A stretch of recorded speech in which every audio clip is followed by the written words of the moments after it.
Umetoka wapi? Dukani. Mbona umechelewa kurudi? Sasa kaka, kila nikienda dukani niwahi kurudi. Hivi tangu nikufahamu wewe, tangu unazaliwa mpaka sasa hivi sijawahi kuona una asiri ya uongo. Kwa nini umenidanganya? Sijakuongopea kaka. Unahisi sijui unachokijua? Kwa nini umeondoka kwa mumeo? Hatukuwa tu sawa. Unahisi hiyo ndio suluhisho ya kuvunja ndoa yako? Anarudi nyumbani amelewa, ananipiga. Hawezi kukupiga bila sababu. Alafu saizi unaniambia alikuwa anakupiga. Haya, na huyo bodaboda ni nani? Hamna kitu. Mnapigiana simu hadi saa 6 usiku. Hivi wewe una akili wewe? Alafu unarudi hapa unanidanganya, unaniambia sijui nimekuja kukusalimia, kumbe umeshagombana na mume wako unakuja hapa. Wewe Aisha, utabadilika lini mdogo wangu? Mbona kila siku tunaongea swala moja lakini hutaki kuelewa?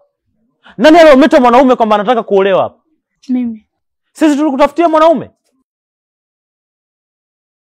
Si wewe mwenyewe ulitaka kuolewa? Tungekukatalia. Sasa sitaki maneno mengi. Mimi ninachokihitaji hapa, uchukue kila kilichokuwa cha kwako ndani kwangu, naomba uende kwa mume wako. Mume wako amekuja hapa. Kwa nini? Yaani nashindwa kuelewa. Amekosa nini kwa wewe? Wewe umekosa nini kwa mume wako? Kaka, natembea naye vipi? Una ushahidi gani kwamba natembea na bodaboda? Yaani kitu ambacho unashindwa kuelewa, huyo bodaboda ni nani? Yaani mimi sitaki kuelewa point kwamba anakupiga, afu kwa nini umekuja umenidanganya? Anakupiga wewe, una mahusiano na huyo bodaboda. Yaani una mahusiano na huyo bodaboda. Sasa tusiongee sana. Ingia ndani, chukua vitu vyako kwa mumeo. Hapa kwangu sitaki nikuone. Unajua maana ya ndoa? Unajua nini maana ya ndoa? Unaelewa nini kuhusu ndoa?